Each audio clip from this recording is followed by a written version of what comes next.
Order 66 was a huge event that succeeded in exterminating the large majority of the Jedi Order throughout the galaxy, to the point where they eventually fell into legend. But there were Jedi that initially survived Order 66, so what happened to them in the aftermath of their ultimate betrayal by the Chancellor of the Republic and the clone troopers themselves who they had bled and fought beside? Before we answer the question, I want to tell you guys about the Star Wars trading card game by Topps. In the description there's a link to get the game completely free, and I believe it's well worth it. The basis of the game is collecting cards and learning new information on the characters you receive. The app is phenomenal at being up to date and is a great place to stay up with canon on all the new characters that are constantly being introduced, now even including Rogue One characters. I feel like this is a great game that brings the community together, and I really enjoy hearing about all the cards people receive, including them rubbing it in my face how many Kylo Rens they have compared to me. You also get to open daily packs and get new characters completely free. One of my favorite parts of the app is seeing the progression of Star Wars, as I can see all the older characters and designs compared to the more updated versions and new characters. It's also a great place to trade cards and interact with other players that may have a card you want.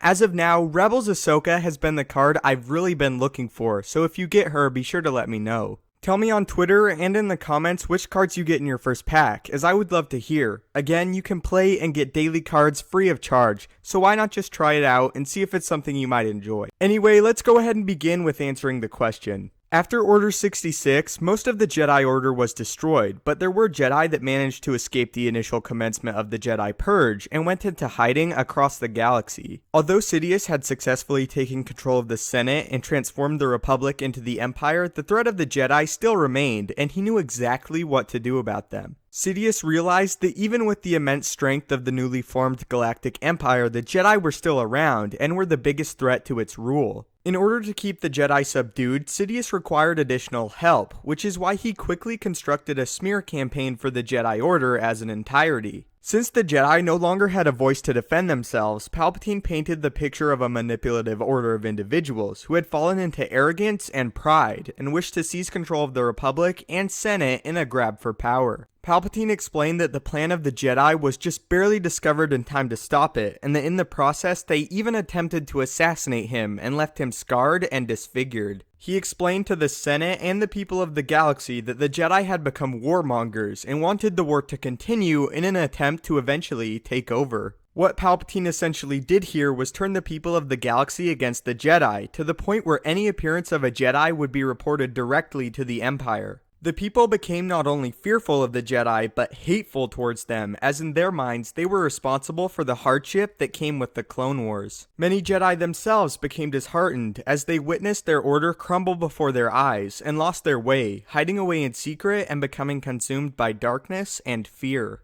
Jedi that still remained experienced a diminished ability to use the Force. As the galaxy had fallen under such a dark time, the light was more difficult to tap into and use. For nearly the entire first decade of the Empire's reign, Vader was responsible for hunting down and destroying any sign of the Jedi. His skill and power, coupled with the remaining Jedi's decreased power, allowed him to execute them by the thousands, as almost every waking moment of Vader's life was dedicated to their total eradication. The Jedi that remained over the years became fearful, in some cases abandoning the Order entirely. In Obi-Wan's message, he prompted the Jedi to scatter and remain hidden, and they likely obeyed and fell into obscurity. During the rise of the Empire, bounties on Jedi were also increased, and bounty hunters could become rich very easily by taking out Jedi they encountered, and in some cases hunted down. On top of this, there was no longer a penalty for hunting and killing Jedi, as it was applauded and encouraged by the reigning government. All of these factors pulled together resulted in the near total annihilation of the Order.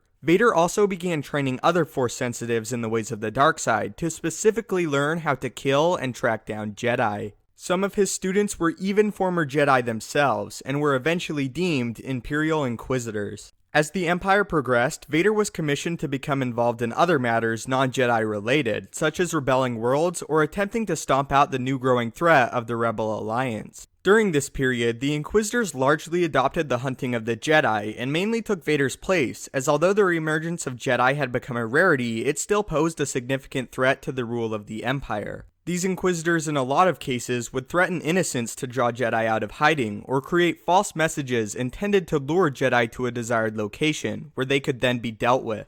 Vader was also somewhat still burdened with the hunting down of the Jedi, and became involved in situations where Inquisitors encountered Jedi they could not defeat on their own, or when a notable Jedi of the past surfaced that Vader desired to personally deal with.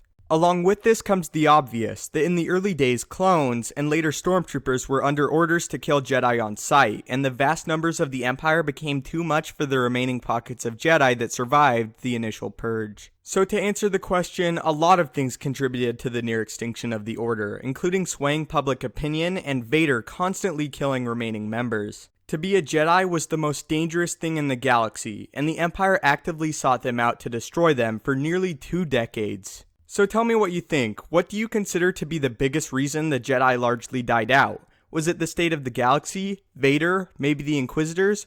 Be sure to tell me down below. Thanks again to Topps for sponsoring this video, and don't forget to download the game. Link again is in the description. If you have any other lore topics or questions you want answered, do not hesitate to tweet them at me, @StupendousWave on Twitter, or leave a comment below and I will try my best to answer or make a full video dedicated to your topic. Thanks again for watching, may the Force be with you, and have a great day.